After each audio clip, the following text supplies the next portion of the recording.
Boom! It's Saturday. Saturday. Night. Night. Saturday. Night. That's why we taught to spell Saturday and no I know. other days of the week. Good job. Good job, Bay City Rollers. Saturday. Night. Yeah. I remember we lived in Pennsylvania when that song was, well, kindergartners knew about it, so it probably hadn't been popular for a year, but that's when that's when I remember that song. So what was that, 70s? It's like 76, 75-ish. Yeah, somewhere in Yeah. that area. Yes, and Mike Myers made that song iconic for me in what's that movie, the Axe Murderer movie? Oh, So I Married an Axe Murderer? So I Married an Axe Murderer. When Mike Myers playing Mike Myers' father is walking around his apartment singing that in his Scottish accent. Saturday. Night. So awesome. That's one of those movies that kind of slipped under the radar, but it's just a fantastic movie. Look at that boy's head. It's like an orange on a toothpick. Oh, when Mike Myers was still funny. I know. That's back when we didn't know that he was a super massive jerk, because it turns out he's a jerk. Well, a lot of funny people are. I know. It's because they're creative geniuses and they don't know what to do with their brains, so then they just become jerks. Oh. Duncan says I'm the funniest jerk he knows. Cool. I'm a jerk. I'm funny and I'm a jerk. I know I am. I've been even jerkier at school. My poor colleagues, because I'm a ranting lunatic right now. Sorry, you guys. My bad.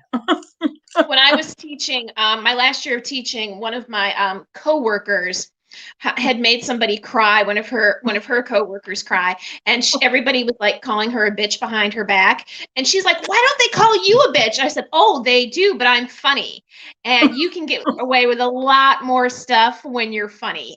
It's true. It's true. It's like this. It's like peanut butter on bread. It just is smooth, makes the bread taste delicious, and yeah. Exactly. Right. Yeah. Oh well. So Ann, it's the Super Bowl this weekend, as you know. And look, I've got my Super Bowl snacks, an old fashioned and some popcorn. I'm going to give full credit to Ann Esser Burnett for this choice of snack, though. But it wasn't an old fashioned. And I was thinking about this the other day, and I don't know what I thought of it. Ann Esser Burnett, anyway, I'm thinking of you.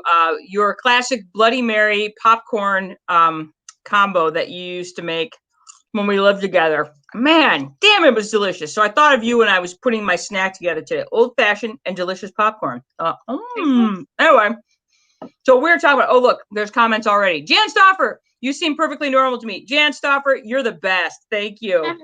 Exactly. And thank you for that. I have a young man who's student teaching with me right now, and I'm afraid I'm going to damage him. I'm really afraid of that. So, dude. He should get, it's like a carton of eggs. You might as well just bust that up, because if you don't, somebody else will. And you might as well take the joy out of toy and busting it up yourself. And I think he's going to be pretty good at this. He seems like he's already ready to. He's one of those. He just seems really game for this. So I think it's going to be good. It's going to be good. All right, that's good. All right, so Ann, brother, we're having our own personal Super Bowl today, because as you guys know, tomorrow is the Super Bowl, and as Ann and I were discussing off air, it just doesn't seem like a very exciting Super Bowl this year. And it's like Tampa Bay, it's like it's a Florida team, whatever, and Kansas City, I'm like, they won last year, and everybody's still COVID sad, and the commercials aren't going to be as good, and the Weeknd is doing the music at halftime, and I don't even know who the Weeknd is, which means I'm officially old. I'm like, Where's Lady Gaga? I want her. As far as I'm concerned, Lady Gaga should do two things. She should always sing the national anthem at everything, and she should do every Super Bowl halftime show. So there you go. It's perfect. Yeah, that's fine with me. I didn't know. In fact, I didn't even know it was a Super Bowl this weekend until Chip last Sunday said, "Well, is anybody going to watch the Super Bowl?" And I was like, "Oh, are they still footballing this year? I didn't know that." They are. They're still.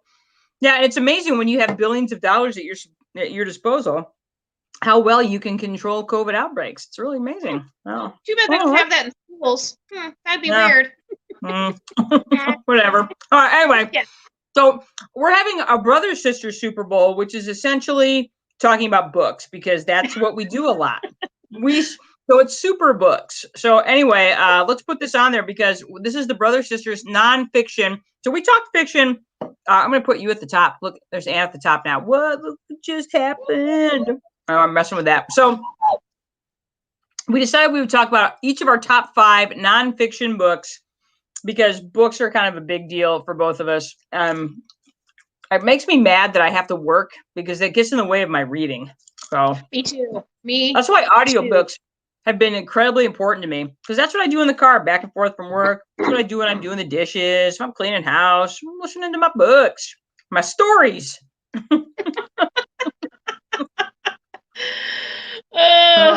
That's right.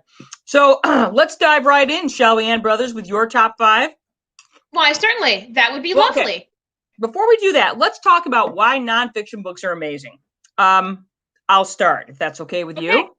I like nonfiction books because they make you smarter without you having to. It's like getting smarter without having to try. Even though you're working and you're reading and you're processing and you're doing all of this, it's like free knowledge. It feels like free knowledge because like I couldn't really figure out what it was until I listened to the book Boys in the Boat, which is my favorite nonfiction book. We'll get that in a minute. But I was learning so much about the history of America, the history of Nazi Germany, what physiologically rowing does to you, the history of rowing. So, just go on and on. Sorry, I got popcorn in my throat. That's the hazards of eating popcorn on a live show. But I'm not going to stop because I'm not a quitter. Anyway. Maximum effort, Jenny Brothers. Maximum effort. So, Ann, why don't you tell us about why you like nonfiction? Well, I still do. When I was in college the first time, as Jenny knows, when we were younger, I was not the best student. It wasn't like I was a bad student. I just didn't like, if I wasn't interested in it, I didn't do very well. And then, Mike and Cynthia Brothers would get on me and I would do as well as I needed to do to get them off my back, which was usually not very well. But one thing I learned very early on was that I really liked history and that if I read historical fiction, I didn't have to do anything else in the history class. I just read the historical fiction and got A's in class. And that carried on through college. I read historical fiction about the time, and I minored in history. And most of my, most of the time I didn't go to class. I just read whatever historical fiction coincided with the history class I was taking. And so I think that led me into nonfiction because, historical fiction is a blend of, real events with imaginary characters. And then you're just moving into all real events and real people. So I think it was a nice segue for me. I kind of told myself I needed to read more nonfiction, at least one nonfiction book, while I was reading all my fiction. And it eventually got to the point where now I read way more nonfiction than I do fiction. I only have one fiction book that I usually read at a time, maybe 2 if I'm working on a classic. But most of the time, most of the books I'm reading right now are all nonfiction. So yeah, I would say that was my transition. It's like 10-1 for me, nonfiction versus fiction books. It's almost like I crave to know about these things so much that I find myself avoiding fiction so I can read more nonfiction. And I don't know if that's right or wrong. I have no idea, but that's where my old 50-year-old brain has put me. So, yeah, and I'm okay with that. I think it's fine. All right. So let's start with Ann's top 5 nonfiction so far. I love how you preface that by saying so far. So, yeah. Because sometimes, because there's always, you're always reading new books. And so there's always the opportunity for something else to So I try to think about books that I go back to all the time. So where are the books in my head right now that I'm always going back to? And so I landed on these 5. These are in no particular order. So I don't have a top nonfiction book. These just happen to be the top 5. This one I just read last year. It's The World According to Fannie Davis, My Mother's Life as a Detroit Numbers Runner, and it was published in 2019. So this is a fairly recent book. Bridget Davis, she tells the story of her mother, and who was one of the biggest independent numbers runners in Detroit between the late 50s and the mid 70s. Wow. And it was so fascinating. I learned about numbers running that I really had no idea how that worked. I learned so much about Detroit during its heyday and then during its decline. And then I learned about Black middle class in Detroit. And one of the things that really, her mother was part of the Great Migration from the South. So she came up to Detroit as part of the Great Migration to have better opportunities. And she did have better opportunities in Detroit, but it was still so blatantly, heartbreakingly racist that it's remarkable the impact that she made on her life, on her daughter's lives, on her nieces and nephews and grandchildren. It's such a good story. And then, of course, the secondary character of this book is the city of Detroit. And my Aunt Julie taught in Detroit for years. Jenny and I both have this real love affair with Detroit. So it was just it was such a fascinating, lovely, beautifully written book. Quite the homage to her mother. I even got Duncan to read it. I'm like, Duncan, you have to read this. You're going to love this book. It was just amazing. I'm going to stop you real quick. Allison Longworth is with us. Allison, so good to see you here. Hey, Allison has a question. And can you answer this question for Allison? What is numbers running? Oh, very good. So basically, it's the daily 3. So what she would do is that there was a daily 3, and it was run by the mob pretty much, but she was an independent numbers runner. She started by working for a mob boss, and then she got enough money together to run her own. So what they would do is that based on horse races to start out with, they would pick based on these, it was a really complicated algorithm, and they would pick the numbers based on horse races run in the day, and it would be a 3-number draw. So people would give her, like, I want number 651. And so they would give her $1, $2, whatever, and she would calculate based on the odds of that number being picked, how much a person could win. And then so once this is horse racing, you're saying? It's not horse racing. It's numbers based on the outcome of horse races. It's a daily 3 is what it is. So once Michigan actually decided to do a daily 3, legally run a daily 3, that's when they started going with those 3 numbers. But the lottery, basically what it is, it's a 3-number lottery instead of a 6-number like the daily, like the 6, that sort of thing. Yeah. It's a 3, and they do it every single day. And so yeah, and so that's what she did. People would come to her and bet on their daily 3. And then if they did a straight, like a 651, if they wanted 651 in that order, then they could win so much. If they wanted, any 651, those 3 numbers, but in any order, then they could win so much, if you wanted. So it was just this really complicated, you had to be really good at math, extremely good at statistics, and then keep a bank. She kept a bank always of cash of like $50,000 in case there was basically a non-sanctioned lottery, is what you're saying. It was basically a non-sanctioned lottery, and it was very popular in African-American communities. So you could play numbers in Pittsburgh or Chicago or New York, and she did this daily 3, basically what it was. And there was other people you could play with, but she had a really good reputation of always paying people on time, so that had won. And then she would play her own numbers, so in case somebody hit big and then she hit big, she would make sure she had enough money to cover. So it's basically a daily 3. Pick 3 numbers. Yeah, and it was based on this really weird algorithm for horse racing that was won, horses that ran races and won. So it had to do with the outcome of horse racing, but it wasn't based on horse racing. Interesting. Mm-hmm. What a fascinating book. And yeah, if you've never spent any time in the city of Detroit, Detroit is still one of my favorite places for just a myriad of reasons. But it's one of those cities that it has this reputation that has been well earned, but at the same time, it's also, I just call it a city of hope, because it really, Detroit, I will always root for Detroit 100% of the time. I can't wait to read this book. I'm so excited. Yeah, it was so wonderful.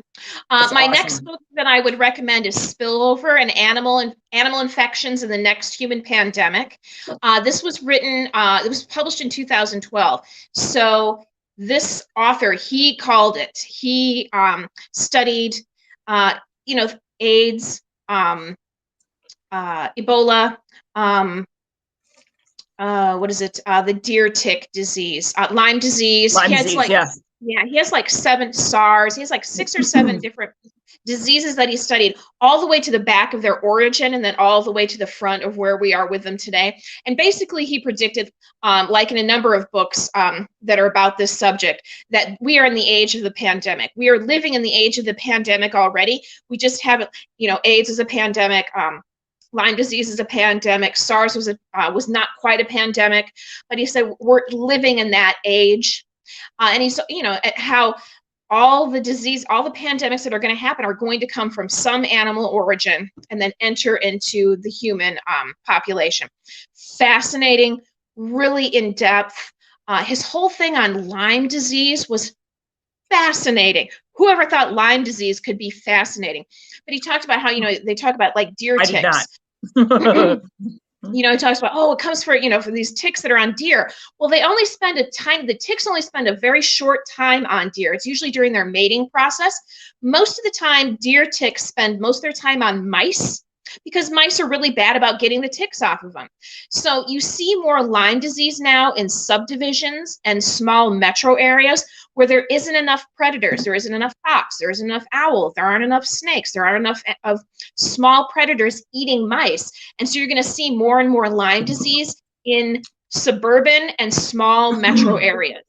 Which makes total sense, because everything is based on systems. If you disrupt one system, It affects all of the systems that are related to that system. Exactly. Boom. So I thought was, so it was really, really fascinating. And then of course he also talked about bats and how a number of these diseases have origins in bats. And they talked about, well, basically bats are in every, level of a habitat. They're from all the way to the ground, all the way into the tops of the trees. They, Sure. They're old, they're extremely old mammal. And that, they're everywhere. So it's fascinating, really interesting, especially if you want to be, this isn't over, people, buckle up. Yeah. I'm actually, one of my books is related to that very topic, Ann Brothers. So yeah. Right. Anyway, yeah. Yes, that's awesome. I can't wait to read that one. Okay, go. Yeah. Okay. So this one I've read almost 20 years ago. I heard an interview with the author, and at the time I was just finishing up getting my teaching certificate, on the verge of getting a teaching job, and I was trying to get myself, as you know, I did not start out with a science background. That was something that I came to later. You're welcome. My late 20s. Yeah, exactly. In my late 20s. So I heard an interview with this man, and he was talking about his PhD project, which was to follow a bear, so a female bear and her cubs, for as many seasons as he could. And he did this in the Upper Peninsula of Michigan. So I was interested in the bears, and I was interested in the fact that it was in the Upper Peninsula of Michigan. And basically he got a bear to let him follow her around for 3 summers. That's amazing. So amazing. It was so amazing. She kind of treated him like a wayward cub, so he would follow her 8, 10, 12 hours a day, not eating at all, because he didn't want her to, think that he was competing for food or he was a source of food. He learned so much about how bears move through the forest, what they eat. Like, bears eat a huge amount of ants. That was like one of their main things in their diet was ants. I'm like, really? Really? So it was just, yeah, it was just amazing. It was just so, in fact, I'm going to have to reread this book because I loved it so very much. It was just amazing. And it's, he really did open up understanding into black bear behavior. So amazing. And again, you think about the dedication that it takes to do that. It's like, this reminds me of the My Octopus Teacher documentary. That same sort of dedication to do that day in and day out. Yes. And become an expert in that way. That's amazing. Yeah. So great. Yeah, it was so cool. This next one put off reading for years because I'm not a football person. I'm not a sports person. In fact, I think sports, someday we'll have to have a show on how I feel about sports, because I have a very low opinion of sports and their place in our society. But I kept hearing interviews with this author. I heard him interviewed a number of times. And when he had his, because this book came out in 1990, it was written in 1988. So the same year that I graduated from high school. And basically what he does is he spends a year in Odessa. Was it Odessa? Yep. Odessa, Texas, with their football team, their state championship football team. And I was like, why in the Panthers, heck? Baby. Huh? Yeah, why would I ever want to read this book? But he was his interviews were so interesting. And basically what it is, it's a book about who we are as Americans disguised as a book about small town football.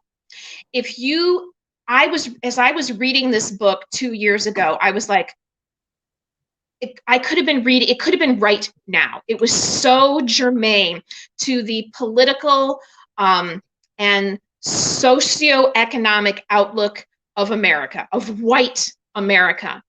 And I was like, I feel like I can't believe this book is 30 years old, because I feel like it could have been written yesterday. It was that dynamic, that fascinating. Couldn't put it down. Again, I got Duncan to read it. Duncan's not a big reader unless the book has a beer on the cover. So just if you're going to read it, read the 25th anniversary edition.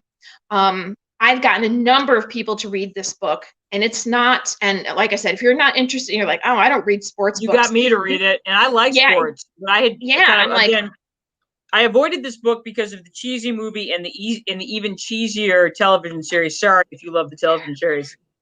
And it's a shame, because the book is so great, and it is, if you're an educator, you should read this book. You should read this book. It will piss you off. If you're an educator, if you're a parent whose children participate in any sort of sport, you should definitely read this book. And it is, man, it blew me away. That's why that's why this book is in my top 5. I mean, I go back and I think about it all the time. Every time they talk about politics, Texas, small town sports, we're having we just had all these protests in our capital because we weren't having football. So, I mean, fascinating. You do not have to be I am the least sportsy people, and it's just such a good book. It is. It's amazing. I would agree. Yeah. This next book is this was the first time, and this I read, gosh, I probably read this book about 15, 16 years ago. Gosh, has it been that long? At least. This was, and I had been reading a lot of nonfiction before this book. This was the first fiction book I couldn't put down. Usually I'd read I'll read my 5 or 10 pages of fiction. Oh, that's interesting, or I'd really enjoy it. But then I could put it down and I go back to my fiction, just devour more fiction. This was the first time I read a nonfiction book where I could not put it down. I couldn't wait to get back to it. My job was impeding my reading of this book. It was so amazing. Basically, it's a biography on Frida Kahlo, the most intensive biography of Frida Kahlo written in English. And it was written in 1983. So this was before she was so iconic. You know, she was definitely in her own, she was definitely, a well-known artist in her own country, but still in the shadow of her very famous husband, Diego Rivera, who was a muralist in Mexico. She was not the icon. In 1983, she was not the icon she is now. So she was kind of still in the shadow of on the edges of art history. And this book starts with her grandparents and goes all the way through her growing up, her adulthood, her becoming an artist, and her death.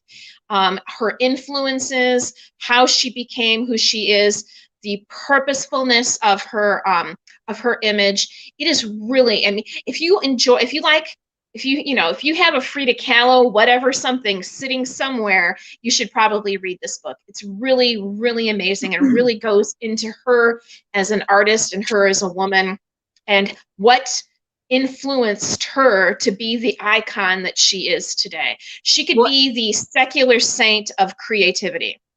That's awesome. Mm-hmm.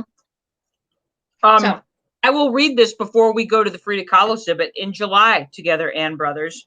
Yes. In fact, I'm rereading it in preparation for our going to the exhibit in July. Nice. Ooh, Allison says that she couldn't put down the Endurance. Oh my gosh, Allison, I totally forgot to put that on my list. Yes, that is a fabulous freaking book. And have you read Endurance? Duncan read that. I haven't, but Duncan has. Yeah, I don't. It's a great book. So good. Allison, thank you for reminding me of that. I knew I was forgetting books to put on my list. That belongs there. I would totally agree. But thank you, Allison. You're amazing.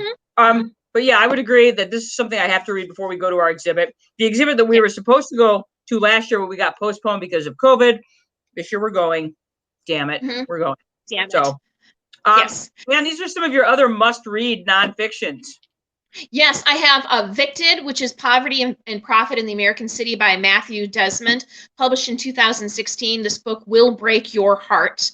And this is about Milwaukee. That's the one about Milwaukee, correct? Yes, it's about Milwaukee, but it could be any town in America.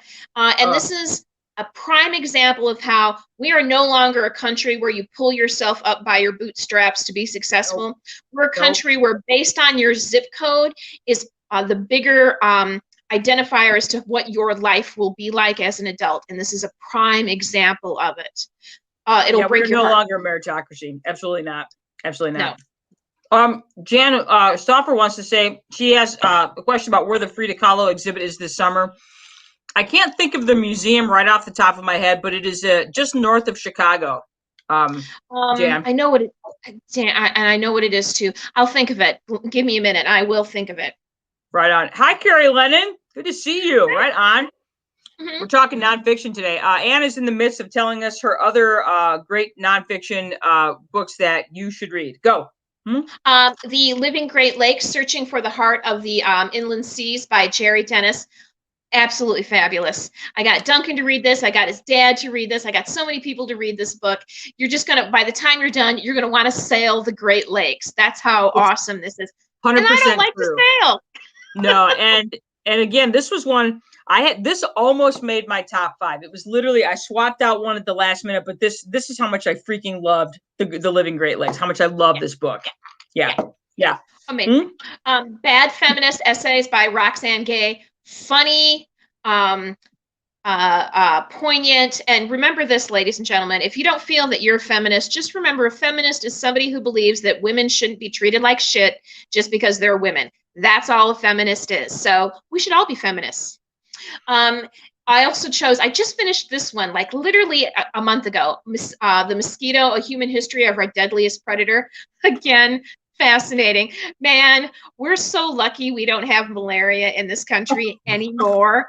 I mean, every single war that you can pretty much think of in the last, except for the last like 50 years, anything prior to 50 years ago, mosquitoes had a big say in the outcome of it. So anybody who's like, oh, that general was brilliant. No, he just either managed to get away from the mosquitoes soon enough or ran into the mosquitoes too soon. Fascinating. Oh, yeah. If you like history, excellent book.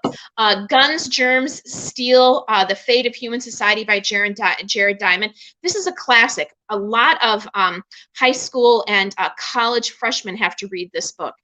It basically upends the idea of manifest destiny and that what a civilized culture is. Fascinating. There's this whole thing on language. I'm like, oh my gosh, I could have invented my own language. And then finally, The Immortal Life of Henrietta Lacks by Rebecca Skloot, published in 2010. This was made into a movie with Oprah Winfrey. The movie is very good. Read the book. Yeah. If you want to understand better minority, their fear vaccination Vaccinations. or the medical system. This is an excellent example of why this is still happening. So it is heartbreaking. It is a heartbreaking book. And again, this is one of those books of why you read nonfiction, because it's amazing what you learn in these books, and it literally will explode your mind. That's why I love nonfiction so much, because it literally explodes your mind with because it blows up what you thought you knew about the world. And like every time you open a different nonfiction book, it's going to blow your mind. And that's what I love about nonfiction. And that's almost why I don't read nonfiction anymore, because as much as nonfiction is awesome and there's such wonderful amounts of creativity and imagination, what actually has happened, though, is even more fascinating and mind-blowing in the fact that this is not fiction. And that's the part that is like so freaking cool. Susie Nelson is with us. Dude, we were just talking about your city of Milwaukee with the book Evicted. If you haven't read that, Susie, you should. So anyway, all of these are excellent picks, and I've read many of those. I felt so much smarter after I read Bad Feminist, because Roxane Gay is working from an intellectual level that is beast. I don't even know. I mean, I literally felt like I am now smarter because I read this book. Right. And just the dynamic. I mean, she points out so many cool things that you're just like, oh, I never thought about that. Yeah. So and she's just a great storyteller along with it. So for sure. So anyway, that's Anne's top 5. And for those of you that do not know what Anne's top 5, if you joined us a little bit late, no worries. We're going to go back in time real quick. Anne's top 5, Friday Night Lights, Walking with Bears, The World According to Fannie Davis, Spillover, and Frida, which is the Frida Kahlo biography. These are my top 5 books. And I literally, this was hard. It took me way longer to put this list together than I wanted it to. But I'm going to start with this one. I just recently read this one. This is called Deadliest Enemy. It's by Michael T. Osterholm. He is a Minnesota guy. He is the head of infectious disease at University of Minnesota. And you said it earlier, Anne, that the guy that wrote Spillover nailed it. Well, Michael Osterholm also nailed it. And what this book is essentially about, it is a history of infectious disease. And the point, a friend of mine asked me what his, why did he write this book? What was his motivation? And this is really about virology and policy. And the crux of this book is really simple, that we do live in the age of pandemic. This is why. And if you don't have the policy to back the science, you literally have nothing. This book will knock your socks off for a number of reasons. A, you learn a ton about the study of virology and infectious disease and pathogens and those things that spread pathogens. He talks about mosquitoes a lot in this book because they are literally the bane of human existence. With a narcissist controlling poop. Yes, I know, Carrie, that is true. So, like I said, Michael Osterholm is really, he really lays out some really interesting history as far as how we have dealt with pandemics in the past, and that we live in the age of pandemic. He gives you some really great reasoning of why we currently live in the age of pandemic and why what we're living in COVID is just going to happen. And he talks about this. He wrote this book in 2017, and he talks about the fact that by not having government policy in place, you have an absolute shit show. And we are literally living the shit show because we have had no policy. It's fascinating. And it will scare you because he spends some time talking about bioweaponry and the fact that we have no policy in place to deal with bioweaponry. So not only is just your basic pandemic because of animal spillover, but when a country finally decides that they're going to really apply bioweaponry and use it, we are super screwed. This book's amazing. And it really does open your eyes as to the fact that how important it is. And so after reading this book and then watching all of this unfold, all you can do is shake your head because this should have never happened in this country. That's all I'm saying. And that if we would have had leadership in place that would have simply said, we need to do these things and do this, then it would have been, we wouldn't be here a year later still fighting over this. It's a great book. Read it. And what's nice is that read the most updated version, because he has a foreword in it that specifically speaks to what we're living with COVID right now. One of the big takeaways is that you can expect what we're living right now to happen again. Like you said, Anne, we live in the age of the pandemic now. This will only keep happening. And right now we're lucky that the fatality rate with COVID is not as high as something like MERS, which was close to 30%. So, or smallpox, which is 30 to 35%. Correct. So yeah, it'll curdle your blood a little bit. Mm-hmm. The next book I chose was Outliers. This was the book that opened the floodgates for nonfiction to me. Joe and I were driving. This is when we were listening to this book when we were still living in Colorado, and we were decided we would listen to this book. We'd heard a bunch of stuff about it. This book was on the New York Times bestseller list for nonfiction for like 5 years. It was something ridiculous like that. I think it set a record. So we're like, all right, we'll listen to this book. I'm like, all right. Joe's like, let's listen to this book. And I'm driving. I'm like, fine, we'll listen to this book, whatever.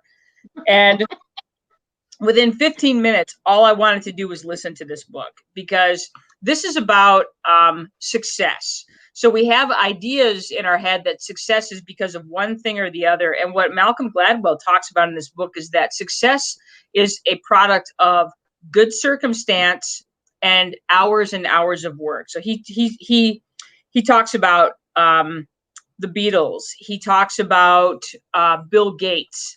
He talks about these factors. He talks about hockey players and why, if you look at what makes a successful hockey player in Canada, it's not necessarily their skill or how good they are or how much they practice. It's what month of the year they were born, because that dictates when they can start playing youth hockey. It talks about how systems can control success or failure, and if we can change the systems, we can change success. And he talks about that with the Korean airline disaster that happened back in the 80s. It's a really interesting book. And like I said, this was the book that opened the floodgates for me for nonfiction. That's why it's on my top 5. Number 3, Bossy Pants by Tina Fey. This was, okay, so if you're going to listen to an autobiography, then make sure you listen to an autobiography that is read by the author. So this is an audiobook. And by all means, this is one you should absolutely get the audiobook, because it's read by Tina Fey, and that in itself makes it so much better. This book is fantastic. Because I think Tina Fey is she is a great female voice for our time, and she is also a great female voice for Generation X, because she is Gen X. And what I love about this book is that she covers a lot of ground. She covers your childhood, which is hilarious, because if you're a female in the late 70s and early 80s, you can relate to everything she's talking about. She talks about being the golden child of her family, that everybody doted on her and told her she was amazing. And as a result of that, she feared nothing, which I think is fascinating. She's a great writer. She's hilarious. She talks about the limitations that she faced as a woman in comedy, especially because there are a lot of barriers that women deal with in comedy that men don't have to deal with. This idea that for some reason that women are not funny. What the fuck? Pardon my language. I was gonna say, I'm honestly the funniest person I know, and honestly, I'm the funniest person that a lot of people know, and I'm hilarious. Yeah, and so this idea that women are somehow not funny, I'm like, I don't get that. And one of the things I like is that, as somebody that has performed a decent amount of improv comedy when I was living in Denver, and somebody who loves that art form, and it's an art form that is much maligned and people make fun of it all the time. But I learned so many amazing life lessons in improv, and she talks about those life lessons. And it's just like, it really does hit home. There are so many things in this book that hit home to me in reading it. And that section about improv and what she got from improv and what you can get by living your life based on those rules is really enlightening and interesting. And I've gone through this book a couple of times, and I really feel like she speaks to me as this Gen X woman and trying to move her way through, and her success as a result of that. Carrie, thank you. I like to think that I have some qualities, though I don't think I'm nearly as tough or as strong as her or as willing to take a beating. So, anyway, next one for me, Alexander Hamilton. This I read this over the summer, and it took me months because I'll tell you what, this book is a commitment. It's 1,000 pages of super interesting. It is. And for those of you that love the musical Hamilton, such as me, this is the source material. This is the source material for Hamilton. So it's incredibly detailed. You will know exactly who Alexander Hamilton was by the time you read this book, and you may or may not like him. He was a handful, that's for sure. I wouldn't want to be married to him. No, handful. And part of the problem is that he was a prodigy. He was one of those crazy intellects who also had huge personality flaws right along with it. He was incredibly influential in the formation of this nation, and every financial institution that we have in this country came from his brain. So whether you like it or whether you love it or hate it, our country is shaped on his ideas and his tenacity. And like I said, he was a complicated dude, and love him or hate him, we don't have the America we have today without his ideas and his influence. So one of the reasons I love this book is because not only did I learn a ton about Alexander Hamilton, I learned so much about the early formation of this country. I found myself wanting to know everything else. I wanted to learn about,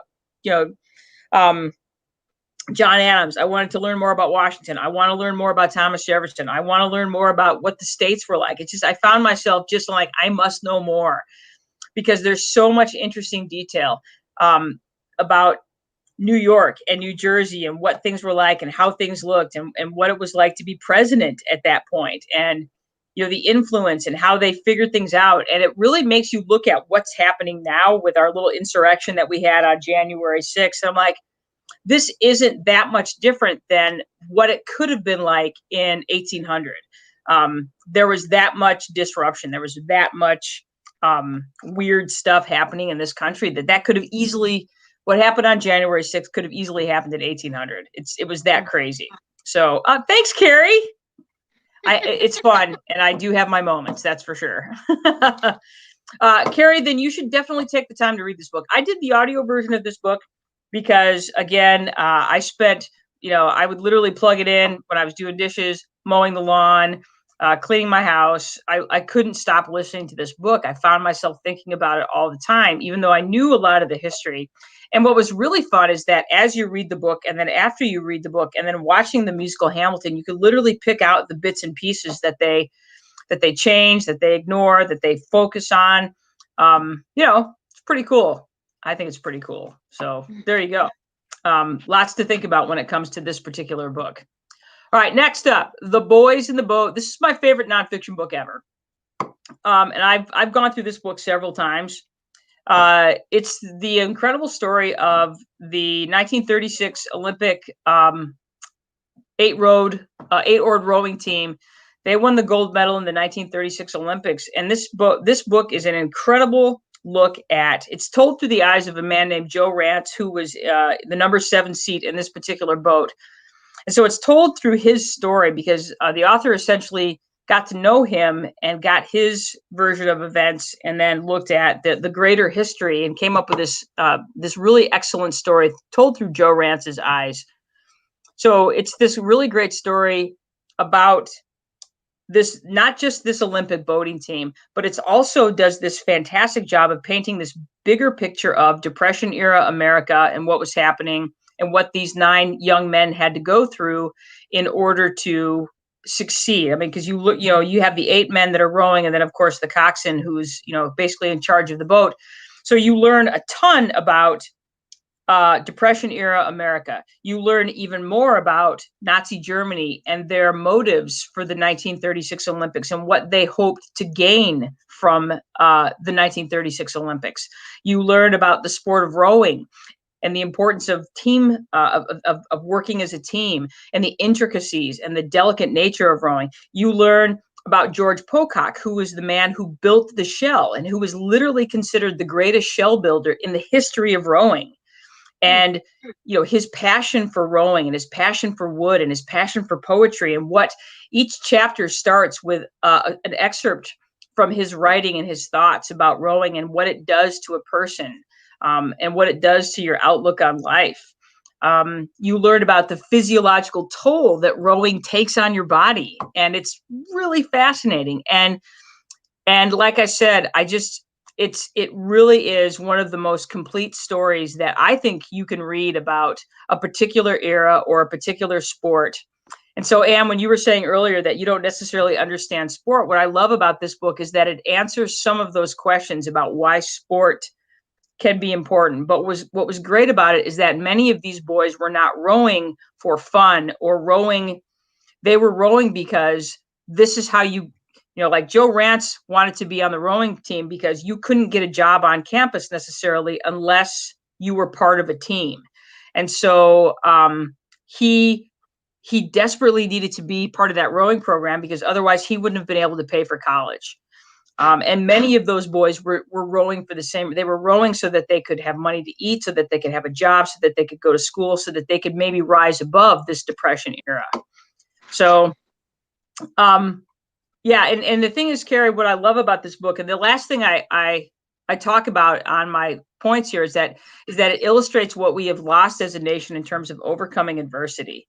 And one of the things I love about this is that we, like I said, this story is told through one of the rowers, Joe Rance. This was a young man whose mother died when he was, like 4, who was shipped off to live with his aunt after that, who came back and was abandoned by his father twice, who, as a 10-year-old, was forced to move out of his house, live at his school, cut wood, and work in the local mine in order to eat.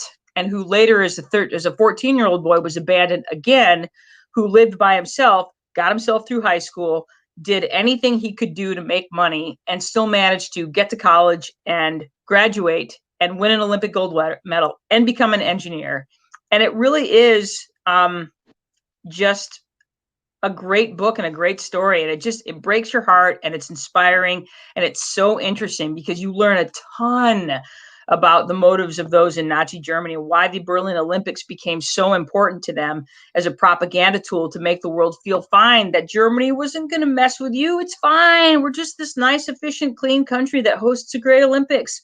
Nothing to see here. Everybody loves a German. Yes. So, and that itself is that. Yeah, and so you learn a lot about that and what they did in order to make this great, fantastic, what was essentially a giant movie set, so that they could put the entire world at ease with what was happening in Germany. And again, God, you're seeing these amazing correlations of what's happening in America and what was happening in 1936 Germany. Again, it'll make the hair on your neck stand up because it's like, oh crap. So. Yeah. Carrie, I would agree, and that's one of those really great stories. Is that this guy just, everybody in that boat was dealing with similar circumstances, and so yeah, those are my picks. These are some other really great, and again, I had a tough time with this. I almost put The Living Great Lakes. I'm gonna swap that out with Deadliest Enemy, but I feel like Deadliest Enemy. I think about it all the time. So. Anyway, other favorite nonfiction so far: How to Win Friends and Influence People, The Living Great Lake, The Ends of the World, which is about the 5 major extinction events. If you look at the geologic time scale, and we look at the major extinction events that have separated various periods in Earth's history, that's a great book for that. Blood and Thunder, which is essentially a story of the West, Kit Carson's story. Not a good guy, not a good guy. Why We Sleep, which is a fascinating read about the importance of sleep. You'll never not want to get less than 7 hours of sleep again. The Girl with the Lower Back Tattoo, which is Amy Schumer's autobiography. There is an especially good couple of chapters about her time when she was doing stand-up and the importance of getting out there and failing hard, because that's the best way to learn, which I think is just a fantastic chapter for anybody that's going to be a young performer of any type. You're going to take your licks, deal with it, and move on. Midnight in Chernobyl, which is, if you watch the series Chernobyl on HBO, this is the source material for that. And my God, all I know is that the entire world dodged a bullet with Chernobyl. It should have been so much. It was terrible, and it should have been so much worse. Under a Flaming Sky. This is the same author, Dan something Brown. I can't think of it. Daniel James Brown, who wrote Boys in the Boat, also wrote a great nonfiction book about the Hinckley Fire in Minnesota back at the turn of the century, 1899. If you're interested at all about how fire works or how forest fire works, that's a great book. Yes, Please, which is Amy Poehler's autobiography. Bad Feminist, Roxane Gay, Friday Night Lights, and Born to Run, which is Christopher McDonald's story of the Tarahumara Indians in Mexico, the ones that just run and run and run. And so, anyway, I think you got a kitty. Kitty, it's kitty time. Awesome. We took our kitties to the vets the other day to get their shots, and this kitty is slightly obese, and we got scolded by our vet but I'm like, but he's fine with it. Look how fine he has he is. Heavy self-esteem issues, so he's not. I'm like, stop fat shaming our cat. I know. I'm afraid to take my cats to the vet because we're gonna get. Well, the vets have seen my cat. They know Marla's chubby. I can't help it. She gets so sad when she doesn't get her food. She eats like I eat. Like it's dinner time. Like, for instance, I went in to use the bathroom today about 5 minutes before dinner time, and she literally scratched at that door until I came out. She's like, "Mom, let's go. Let's go. Mom, mommy, watch me. Mommy, watch me." I don't know. So anyway, hopefully you guys, Tina said that her to-do list just expanded, or her to-read list. I'm like, yeah. And again, you guys, I cannot stress to you enough how much I love the audiobook, because it has allowed me to read so much more, because my schedule is tight. And as a result of that, I don't get to sit down and read like I do. And I have all of the best intentions to read at night. And then I lay down and put my book in front of my face. And then I have to wake up and take the book off of my face and turn my light off and go to sleep. So the audiobook has been a godsend for me, because I do listen to my audiobooks to and from work, and I listen to it when I'm doing all kinds of other stuff. And I got to tell you, I love it. So anyway, quick review. My top 5 nonfiction books one more time: Deadliest Enemy by Michael Osterholm, Outliers by Malcolm Gladwell, Tina Fey's Bossy Pants, Alexander Hamilton by Ron Chernow, and The Boys in the Boat by Daniel James Brown. And then, of course, Anne's nonfiction books. Friday Night Lights by H.G. Bissinger. Go ahead, Anne. No, go ahead.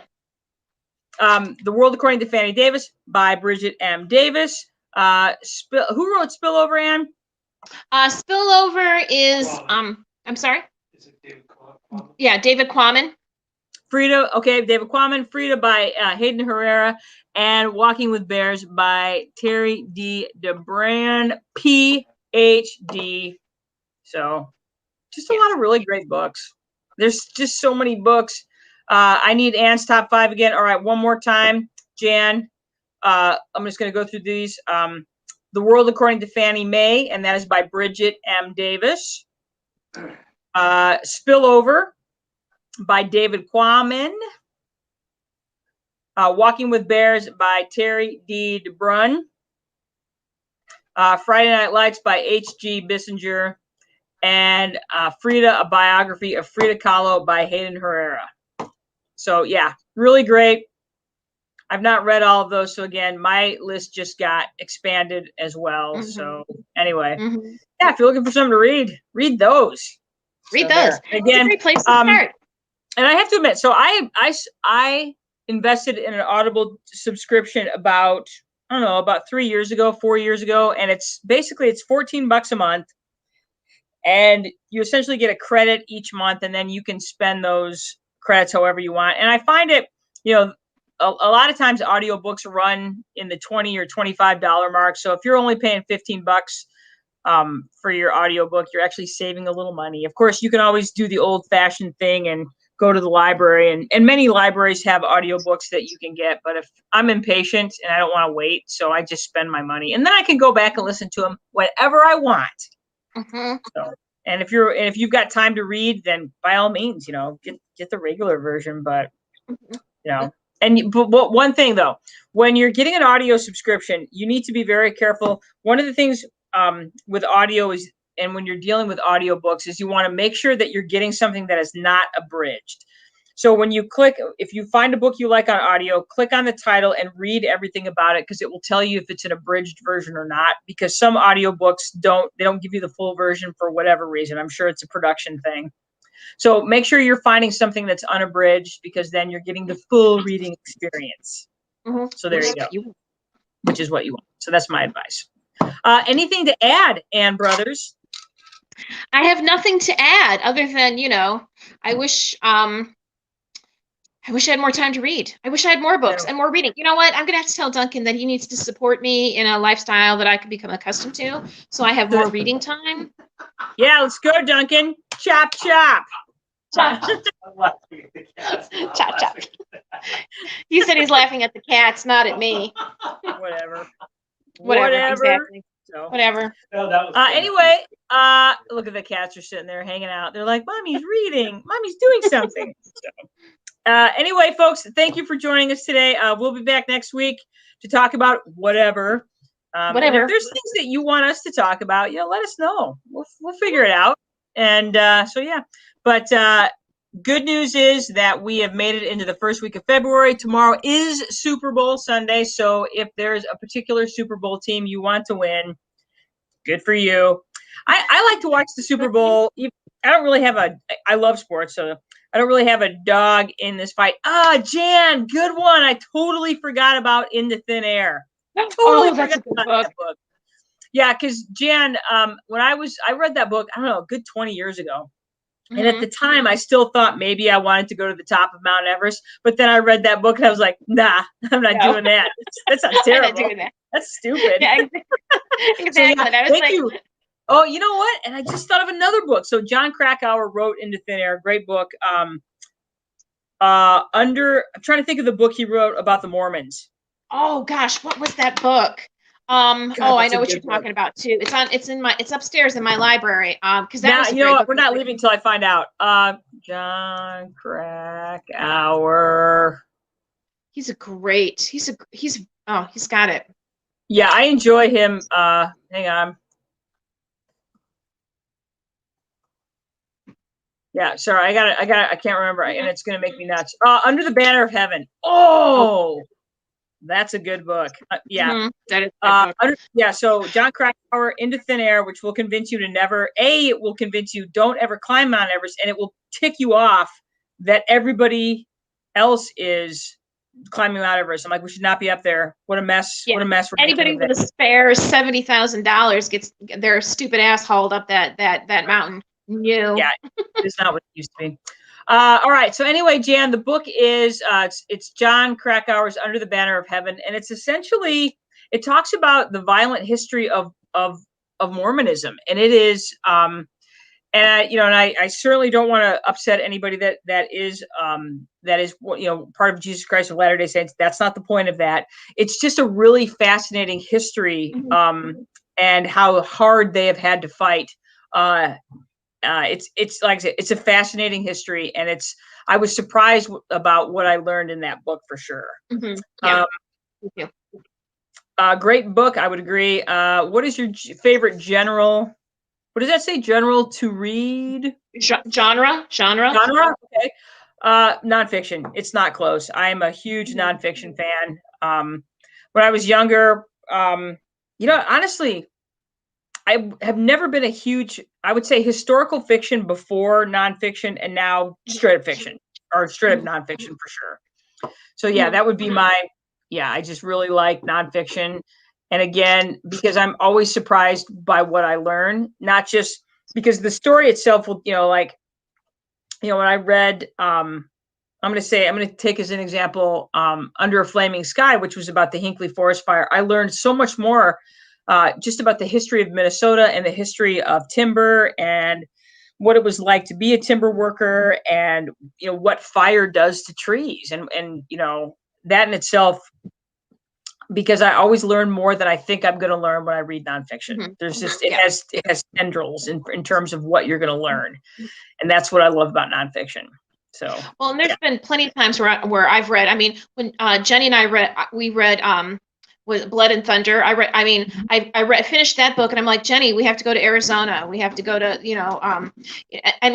I've traveled places, tiny spots in the middle of nowhere, America, because of something I read in based on nonfiction. So well, and and I can't help but think of, like, when I was reading Blood and Thunder, I was thinking about what northern New Mexico is like, and you're like, dang, that's where they put a Yeah. reservation. Oh, that is wrong. that is That's yeah, that was, wrong. man, did those people piss off some white people in charge? Because that was They a did. punishment. Like, they made them live there. There's nothing there. Nothing. Like There's not not like trees yeah. there. Yeah. Yeah. So yeah, Into the Wild, also a great book. Also Also, just great book. super It's in sad. my library upstairs too. Mhm. Awesome. And again, if you guys are going to don't go to Alaska to be by yourself. There's nothing there for you. Okay, just No, just there's nothing- starving, just there's nothing starvation there in the for you. wilderness. There's Nope. nothing there for you but death. Guess what? You are no longer at the top of the food chain. You're not Starvation even in the in the wilderness. middle. Yeah, yeah. Yeah. But anyway, yeah, John Krakauer, fantastic. And again, totally forgot about that book because I forget how much nonfiction I have read in my life, and it's like, well, there you go. So, Yeah. all right. Anyway, I was gonna you let Jenny guys. climb I'm Mount Everest anyway. I was like, no, as soon as she said that, I was like, that ain't happening. I won't tell her No. that yet, but that ain't happening. That didn't happen. And again, that book was a large part of why I was like, wow, that sounds terrible. Because there's an entire section of the book that talks about what happens to your body once you start existing above 26,000 feet. Gross.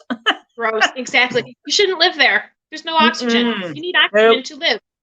No, and you think to yourself, well, and you really do learn about how just breathing extra oxygen isn't helping you because your body absorbs oxygen in all these other ways through your entire epidermis, and you're just like, okay, I didn't think about that. Who knew? Yeah. Who knew?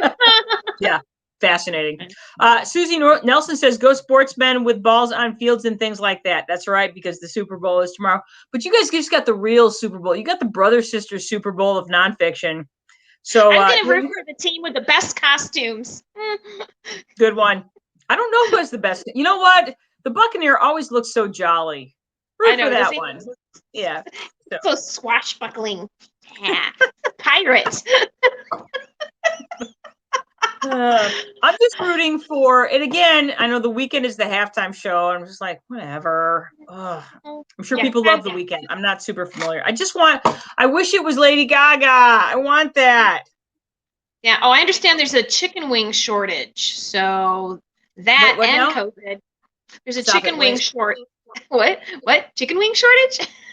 Yeah. Now you have my full attention. I'm like, we don't even joke about that, Ann. We don't even joke about that. Carrie Lennon says KC is going to win. And Susie says, Journey to, what is that? Olia Tombo about Incan Trail. Incan Trail what, Susie? About the Incan Trail? That sounds interesting. It sounds fascinating. Yeah, again, Carrie, the best halftime show, one of the best halftime shows I've ever seen is when Lady Gaga did it a few years back. It was amazing. And it's because she can actually sing. Her cardio is outstanding. So I know, imagine that. It would have to be. Yeah, because she ran around there and still was able to sing and play and wasn't even panting or anything. Her cardio is outstanding. So good job, Lady Gaga. Nice. All right. Well, we've literally been talking for over an hour now. This is Ann, this might be our longest show ever. So well, we got to talk about what we love. Exactly. Well, part of it though is that it's Saturday night. Everybody is COVID quarantined, and like right here in the great state of Wisconsin, it's currently 6 below zero. So I think it's 6 here. So okay, yeah, look at you guys above zero. You're amazing. it's bikini weather. As long as your bikini is made of fur and covers you from head to foot. What were we talking about?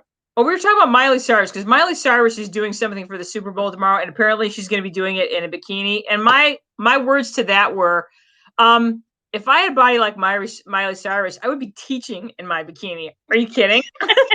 Exactly. I was gonna say, why bother with a bikini, babe? Just be nude. You know what? Yeah, I mean, like that woman is fit, so it's like, yeah, she should be working in a bikini because you can. Yeah, Yeah, exactly. seriously, Exactly. if I was built like that, I would like, yeah, I'll be wearing my bikini when it's 6 below. Fine. Exactly. It's my chart of the elements in bikini form. Guess we're But yeah, platinum it's like I'm wearing my periodic table bikini. Yay! Yay!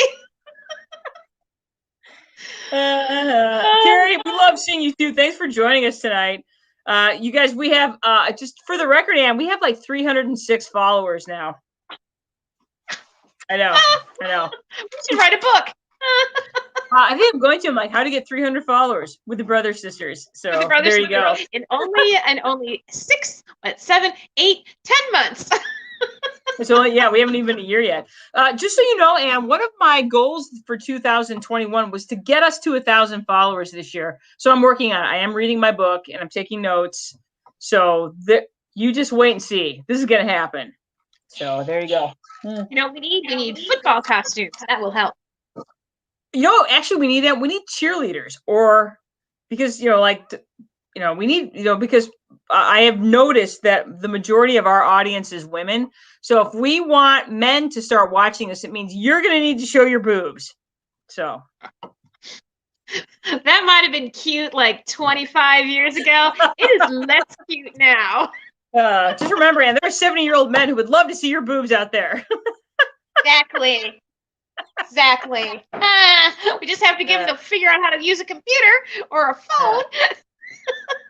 There you go. All right, this time for real.